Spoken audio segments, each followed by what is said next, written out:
σαν κόμμα έχει ταξθεί υπέρ της συνεργασίας Ελλάδα-Ρωσίας.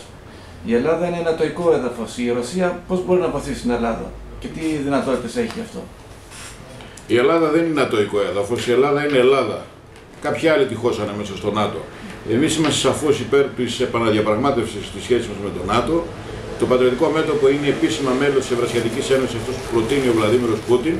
Έχουμε κλειστή συνεργασία και σχέση με το κόμμα της Ενωμένης Ρωσίας του Πούτιν και πιστεύουμε βασικά από τη θεμελιώδη μας διακήρυξη ότι η Ελλάδα θα πρέπει να επιστρέψει στις φυσικές και ιστορικές της συμμαχίες. Αυτό το πράγμα δεν είναι απλώς ένα θεώρημα που έχει να κάνει μόνο με την κοινή πίστη, την Ορθοδοξία και τα υπόλοιπα, την κοινή ιστορία που έχουμε και τους κοινούς αγώνες, γιατί εδώ έτσι, ό,τι καλό ήρθε από εκεί. Μαζί με τα προβλήματα, γιατί υπήρξαν και προβλήματα, έτσι. Αλλά ό,τι καλό ήρθε, ο Καποδίστριας, η Επανάσταση του 21, η Φιλική Εταιρεία, η Ψηλαντέη, ό,τι καλό ήρθε σε αυτόν τον τόπο, ήρθε από εκεί. Απ' την άλλη πλευρά τι ήρθε, αδέρφια?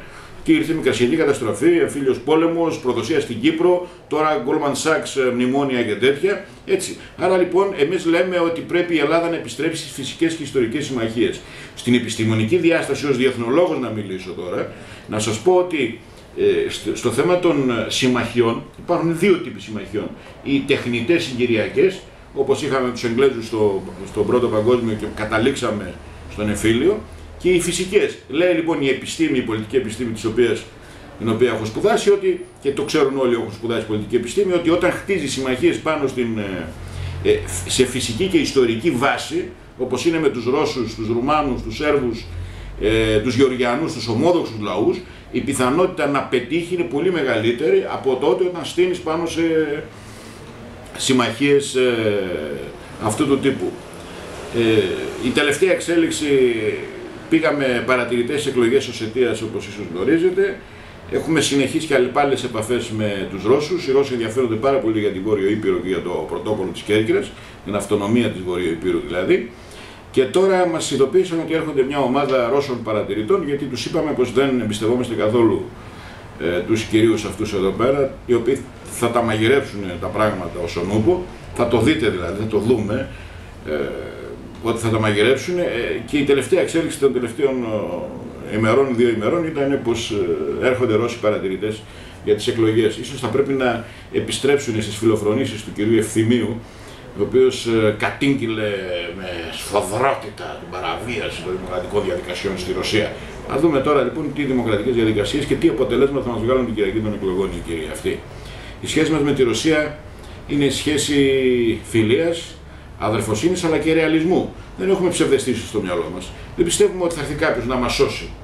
Έτσι. Αλλά αυτό που λέμε είναι ότι μπορούμε να στραφούμε στις φυσικές και ιστορικές μας συμμαχίες για να αναζητήσουμε καλύτερου τύπου λύσεις. Όπως για παράδειγμα όταν προτείνουμε επιστροφή στη δραχμή, σε ένα εθνικό νόμισμα ή στον έλεγχο της ρευστότητας, πού θα στηριχτεί αυτό το πράγμα? Πρέπει να στηριχτεί σε κάποια συναλλαγματικά αποθέματα. Σε αυτούς εδώ τις λύσεις δεν μπορεί να στηριχτεί, γιατί σε πάνε να σε διαλύσουν.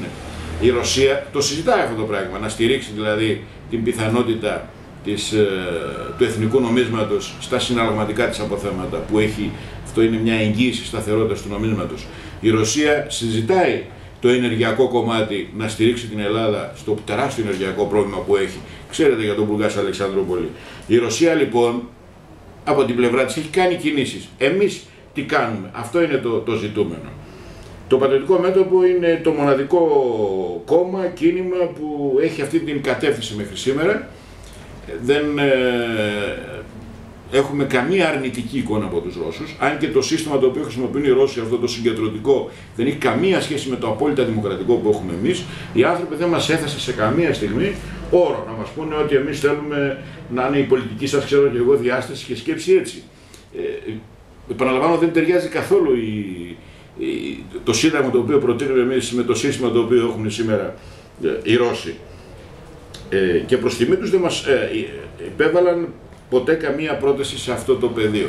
Αυτό το οποίο αναγνωρίζουν ότι ήρθε η ώρα αυτή η ιστορική ζώνη της Ορθοδοξίας να ξαναδεί τι της συμφέρει και τι πρέπει να κάνει για τα παιδιά της. Τα πράγματα δυστυχώς για τα παιδιά μας πηγαίνουν από το κακό στο χειρότερο. Ευχαριστούμε. Μας καλύψατε σαν πρώτο μέρος. Θα έρθουμε σύντομα ξανά να μας πείτε ανάλογα με τις πολιτικές εξελίξεις που θα έχουμε, να μας ενημερώσετε και να εκφράσετε και εσείς την άποψή σας. Ευχαριστούμε πολύ. Και εγώ ευχαριστώ θερμά. Καλή ελευθεριά στην πατρίδα, λέμε εμείς στο τέλος. Καλή ελευθεριά.